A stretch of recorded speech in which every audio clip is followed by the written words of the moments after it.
Assalamualaikum warahmatullahi wabarakatuh. Selamat datang kelas Naim ke unit 5. Tajuk baru kita pada hari ini iaitu tentang elektrik. Cuba tengok gambar ni. Ada gambar orang pegang elektrik. Gambar ni betul real ke ataupun tipu? Mestilah tipu kan? Kita mana boleh pegang elektrik? Manusia tidak boleh pegang elektrik.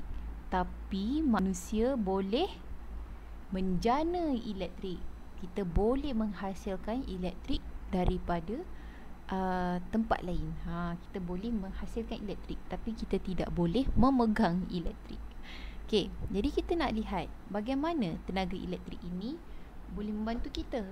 Kalau kita lihat dalam sini, tenaga elektrik dia boleh menghasilkan tenaga cahaya. Tenaga cahaya seperti yang kita boleh dapat cahaya daripada lampu. Okey, lampu. Jadi lampu kita tekan switch, kita terus dapat cahaya daripada lampu, itu adalah daripada tenaga elektrik. Jadi kalau tenaga elektrik ni tak ada, kita tak dapat cahaya lampu ini. Okey. Kemudian yang kedua, tenaga haba. Tenaga haba ini dalam erti kata lain adalah panas. Okey, jadi kalau awak masak air menggunakan cerik kan, ataupun awak nak mandi dengan air yang panas, jadi itu memerlukan tenaga haba. Dan tenaga haba ini boleh dihasilkan daripada tenaga elektrik. Bila ada tenaga elektrik, kita boleh menghasilkan tenaga haba. Okey, itu yang kedua. Kemudian yang ketiga, tenaga elektrik juga boleh menghasilkan tenaga bunyi. Macam handphone kita berbunyi, kita dengar lagu, kita boleh berkomunikasi dengan orang melalui telefon, dan juga ataupun kita boleh mendengar muzik daripada radio. Dan tenaga bunyi ini dihasilkan daripada tenaga elektrik. Kalau ada tenaga elektrik, kita dapat tenaga bunyi. Tak ada tenaga elektrik, maksudnya kita takkan dapat tenaga bunyi ini. Okey. Kemudian yang keempat, tenaga elektrik juga boleh menghasilkan tenaga kinetik. Kinetik ini bermaksud apabila menggerakkan sesuatu objek. Bila kita melihat sesuatu objek yang sentiasa bergerak, berpusing-pusing, contohnya kipas. Okey, jadi kipas boleh menghasilkan angin yang sejuk apabila kipas ini bergerak, dan bergerak ini kita dinamakan sebagai tenaga kinetik. Dan tenaga kinetik, kita nak menggerakkan kipas ini memerlukan tenaga elektrik. Jadi kita perlukan tenaga elektrik untuk menghasilkan tenaga kinetik. Jadi bayangkan kalau kita tidak ada tenaga elektrik, kita dapat tak melihat lampu cahaya? Dapat tak kita minum air yang panas daripada tenaga haba?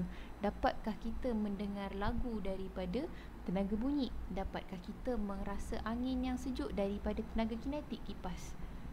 Okay, kita tak dapat kalau kita tak ada tenaga elektrik. Jadi tenaga elektrik ini sangat-sangat penting kerana ia boleh menghasilkan banyak tenaga yang lain, iaitu tenaga cahaya, tenaga haba, tenaga bunyi dan tenaga kinetik. Jadi tenaga elektrik ini adalah sumber kekayaan yang sangat kaya di atas muka bumi ini, kerana ianya boleh memudahkan hidup orang lain.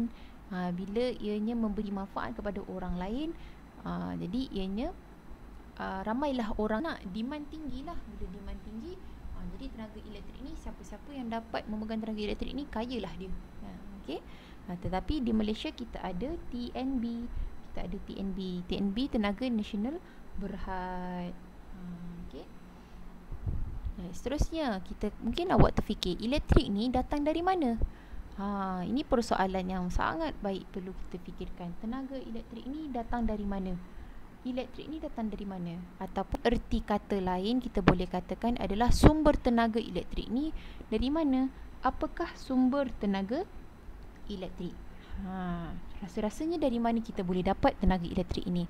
Yang pertama, kita boleh dapatkan daripada stesen jana kuasa angin. Stesen jana kuasa angin.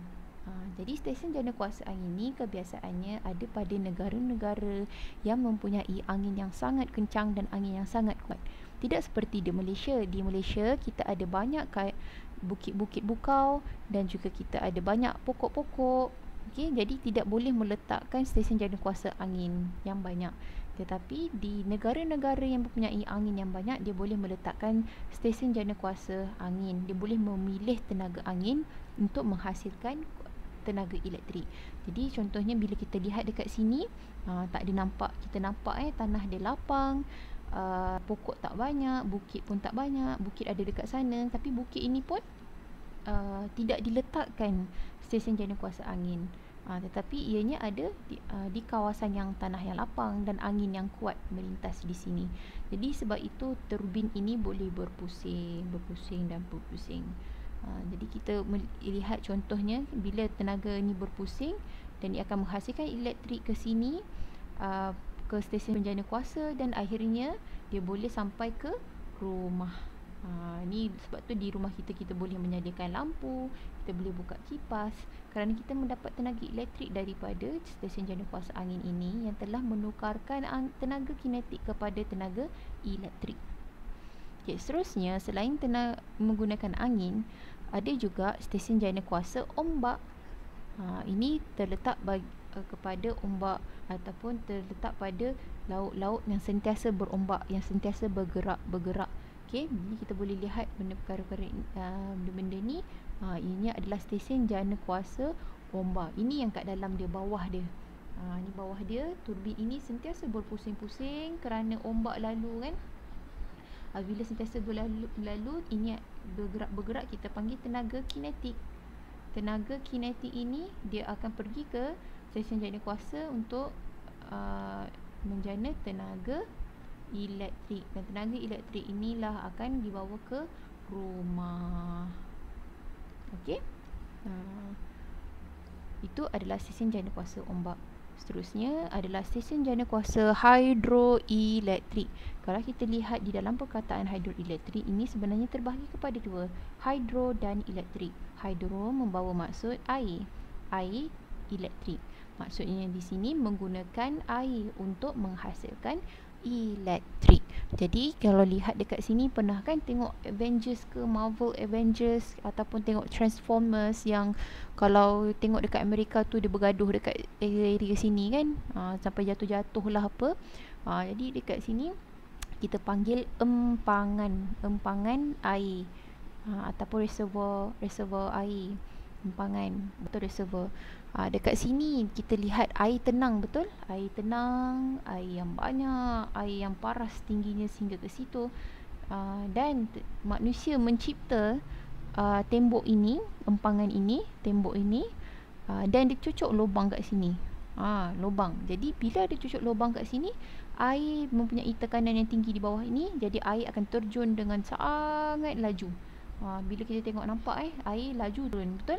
Bila air laju turun, maksudnya ada pergerakan, dan di dalam kecil-kecil ini ada turbin. Di dalam ini ada turbin. Turbin tu yang berpusing-pusing tu jugalah. Apabila dia berpusing menghasilkan tenaga kinetik, dan secara tak langsung ianya akan menghasilkan tenaga elektrik. Akan dikumpulkan tenaga kinetik itu menjadi tenaga elektrik. Okey, jadi tadi kita belajar 3 stesen jadukuasa, angin, ombak dan hidroelektrik. Dan ketiga-tiga stesen jadukuasa ini menggunakan tenaga kinetik untuk menggerakkan turbin dan menjanakan tenaga elektrik. Okey? Menggunakan tenaga kinetik yang berpusing-pusing turbin itu, turbin angin, turbin ombak, turbin hidroelektrik, dan yang menggerakkan turbin itu dan menjanakan tenaga elektrik. Selain stesen jadukuasa, kita akan belajar juga tentang sel suria. Sel suria ini adalah sumber tenaga elektrik yang menjimatkan dan bagus untuk persekitaran kita. Jadi sel suria ini fungsinya menukarkan tenaga cahaya matahari kepada tenaga elektrik. Jadi sel-sel suria ni, sel-sel tu maksudnya petak-petak kecil-kecil ini. Jadi sel-sel semua ini menukarkan tenaga cahaya matahari kepada tenaga elektrik. Itu maksud suria. Suria bermaksud cahaya matahari. Cahaya matahari. Jadi kita boleh lihat di kalkulator ini adalah panel solar, dan begitu juga di satelit juga ada panel solar. Ini adalah tenaga Ini adalah sel suria yang mengumpul tenaga cahaya matahari untuk ditukarkan kepada tenaga elektrik. Dan yang terakhir sekali, bila kita belajar tentang kedua-dua sumber ini, stesen jana kuasa dan juga sel suria, kedua-dua ini adalah sumber tenaga elektrik yang membantu untuk memberikan tenaga elektrik kepada rumah ataupun kepada kilang-kilang. Okey, rumah dan kilang-kilang. Jadi besar. Awak perlu cucuk suis. Jadi awak boleh dapatkan, awak boleh menjana elektrik untuk peti ais, awak boleh hidupkan peti ais, awak boleh hidupkan dapur, boleh hidupkan lampu dan bermacam-macam. Itu di dalam rumah dan di dalam kilang. Okey. Tetapi ini adalah tenaga-tenaga yang boleh digunakan tanpa awak cocok dekat rumah. Tanpa awak memerlukan suis daripada rumah. Maksudnya tenaga-tenaga ini boleh digunakan di luar rumah. Di luar rumah maksudnya. Okey. Kita lihat salah satu contoh ialah sel kering ataupun bateri, sel kering. Jadi sel kering ini di dalam ni adalah tenaga kimia. Dalamnya ada tenaga kimia. Dan tenaga kimia inilah yang akan ditukarkan kepada tenaga elektrik. Jadi tenaga elektrik ini bolehlah nak guna untuk menyalakan lampu suluh ke, kan? Kita ada lampu suluh, kita letakkan sel kering baru kita boleh menyalakan lampu suluh. Dan juga kita boleh menggerakkan alat seperti kereta mainan. Ni kereta mainan kita tak perlu cocok dekat suis rumah, tetapi kita pasang bateri sel kering ni, kita boleh menghidupkan alat mainan, kereta mainan ini. Jadi dianya kecil dan dia mudah dibawa. Tapi kecil lah, dia tak selalu hidup selalu. Kalau dah habis sel kering ni, tenaga kimianya sudah habis, kita kena tukar dengan bateri baru ataupun charge bateri baru. Okey, kemudian yang kedua adalah dynamo. Dynamo ini kebiasaannya ada pada basikal. Dynamo ni berfungsi apabila tayar ini berputar. Apabila tayar berputar dan berputar, dia terkena pada roda kecil yang ada dalam dynamo. Ia akan menukarkan tenaga kinetik. Okay? Bila bergerak-bergerak tu kita panggil tenaga kinetik.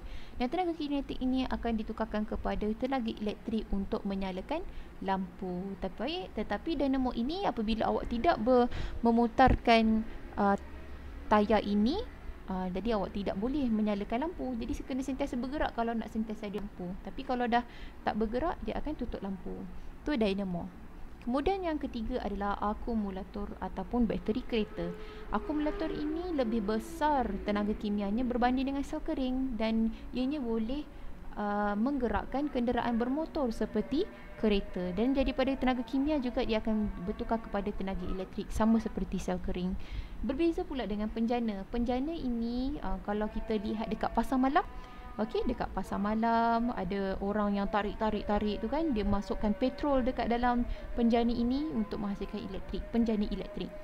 Dan penjana ini menukarkan tenaga kimia daripada bahan api fosil seperti petrol, okey, petrol ataupun diesel kepada tenaga elektrik. Itu penjana. Okey, jadi ini keempat-empat ini boleh kita dapatkan tenaga elektrik daripada, untuk dapatkan tenaga elektrik luar rumah. Seperti kenderaan, kita naik kereta, awak tak perlu pun cocok kereta tu, nak gerakkan kereta, cocok kereta punya suis pada rumah, tak perlu kan? Sebab ada akumulator. Bila ada akumulator ini, awak bolehlah bawa kereta tu pergi ke mana-mana. Begitu juga dengan perkara-perkara yang lain dekat sini. Dia tidak perlu cocok suis di rumah untuk mendapatkan tenaga, tetapi boleh dapatkan tenaga daripada sel kering, akumulator, dynamo dan penjana. Dan ini sumber tenaga yang besar-besar seperti stesen jana kuasa dan sel suria menjana kuasa untuk rumah dan kilang. Okey, itu sahaja. Harap faham. Terima kasih semua. Assalamualaikum warahmatullahi wabarakatuh.